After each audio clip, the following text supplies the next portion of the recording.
বলছে, আজরাইল, আজরাইল রে, আমি বড় হয়ে গেছি রে আজরাইল, তুমি কি আমায় নিতে পারলা না? আমার চোখের সামনে থেকে আমার এই মেয়েটাকে কেমন করে তুমি কেড়ে নিয়ে গেলা? জোরে জোরে বলেন না আল্লাহু আকবার, একবার বলেন না সুবহানাল্লাহ। মা নাকি চিৎকার করে বারবার বলছে, আজরাইল, তুমি আমায় কেন নিলা না? আমাকে কি তুমি দেখতে পাইলা না রে আজরাইল? আমি কেমন করে সইব? আমার চোখের সামনে আমার সন্তানের লাশ। বন্ধু, পৃথিবীর বুকে ভারী যদি কোনো কিছু থাকে রে, এটা হলো মা বাবার কাঁধে সন্তানের লাশ। এর চেয়ে ভারী আর কোনো কিছু নাই পৃথিবীর বুকে, ঠিক কিনা বলেন? আমারও একটা ছোট ভাই মারা গেছে, সে রবিউল আওয়াল নাম ছিল বন্ধু তার। আমার মনে আছে রে, আমার ভাইটা যখন ইন্তেকাল করেছিল, আমার মা পুরো পাগল হয়ে গেছিল। আমার মা বলতো যে পৃথিবীর কোথায় গেলে আমার কলিজায় শান্তি মিলবে রে, আমি কোথাও গেলে আমি শান্তি খুঁজে পাই না। কোথায় গেলে শান্তি পাবো? এই শান্তি একমাত্র আল্লাহ ছাড়া কেউ দিতে পারবে না। আমি মা বাবার মন বোঝানোর জন্য বলেছি রে বন্ধু, মা যখন অসুস্থ হবে তুমি সেবার জন্য আগাই আসো। মায়ের পরনে বস্ত্র নাই, সুন্দর দেখে কিনে দাও। মা যেটা খেতে পছন্দ করে তুমি মনে মনে নিয়ত করো, মালিক আমার মা তো এই জিনিসটা খেতে মনে চায়, মা পছন্দ করে, আমার তৌফিক নাই, যেই তৌফিক আছে এটার স্বল্প পরিমাণ দিয়ে তুমি নিয়ে আসো। মাকে আল্লাহর কাছে দোয়া করে দিবে, দেখবে তোমার পৃথিবীর দরজা সবগুলো ওপেন হয়ে যাবে। তার একমাত্র প্রমাণ হলাম আমি গাজী সুলাইমান। আমি যদি ব্যক্তিগতভাবে জন্য বলি, আমার গ্রামের মানুষ এই আলোচনাটা শুনবে।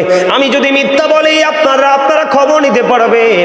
আমার জীবনে আমি মায়ের এত বেশি কাপড় ধুয়েছি, মনে হয় না কোনো মেয়ে, এখনকার যুগের মেয়ে মার কাপড় ধোয়। এখনকার মেয়েরা এত বড় বেয়াদব। ও বন্ধু, স্কুল কলেজের কাপড়গুলো অসুস্থ মায়ের জন্য রেখে যায়। মা তুমি এগুলো কি ওয়াশ করে দিও, ঠিক না ঠিক? আর আমি গাজী সুলাইমান, মা গোসল করার পরে বলতাম, মা এটা রেখে দেন, আমি ধুয়ে দিব। অসংখ্য দিন মায়ের কাপড় ধুয়েছি, মায়ের সাথে বন্ধু হাড়ি পাতিল মেজে দিয়েছি। মা যেই কাজটা করতে কষ্ট পাইতো সেই কাজটা আমি মাকে করে দিতাম। তার কারণ মায়ের মলিনতা, মায়ের পরিশ্রম, মায়ের কপালে ঘাম দেখলে আমার কোনোদিন সহ্য হয় না। জোরে জোরে বলেন না সুবহানাল্লাহ। মা এত বড় নিয়ামত।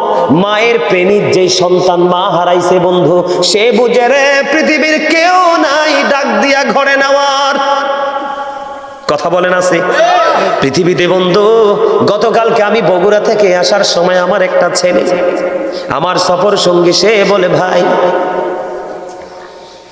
আমার বাবা চলে গেছে, এখন আর আমি সারাদিন সারা রাত্র বাইরে থাকলেও কেউ আমাকে একটা মিনিট ফোন দিয়ে জিজ্ঞেস করে না তুই কোথায় আছিস। এটাই বন্ধু বাস্তবতা।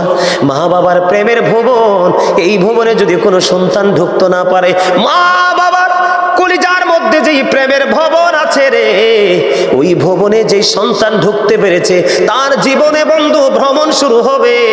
মৃত্যুর আগে সেই ভ্রমণ শেষ করতে পারবে না সেই বাগান ভ্রমণ করে। এটা পৃথিবীর সকল কিছুর চাইতে বড় মা বাবার কলিজায় বন্ধু যেই বাগানটা আছে।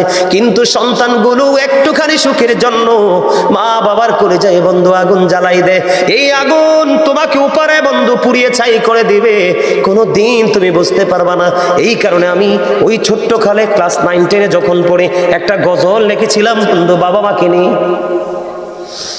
কেমনে গেলা পাখি দিয়া মাগো আমায় একা ফেলে, দিবানিশি তুষের আগুন এই হৃদয়ে জ্বলে।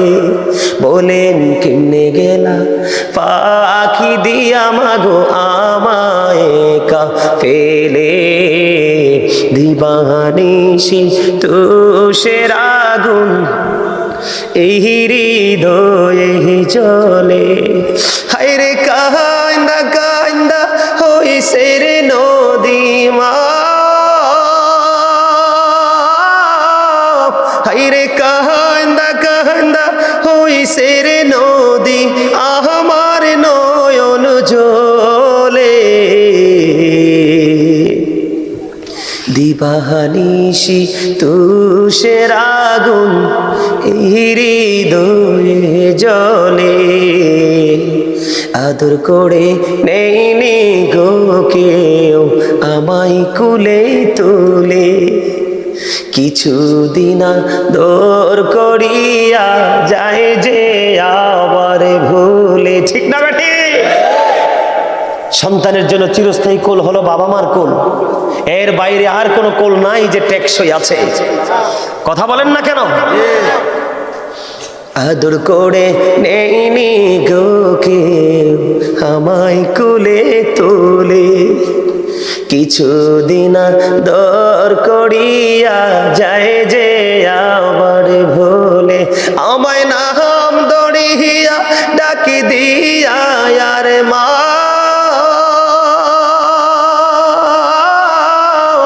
আমায় নাম দড়িয়া ডাকি দিয়া আর কে নিবে রে ঘরে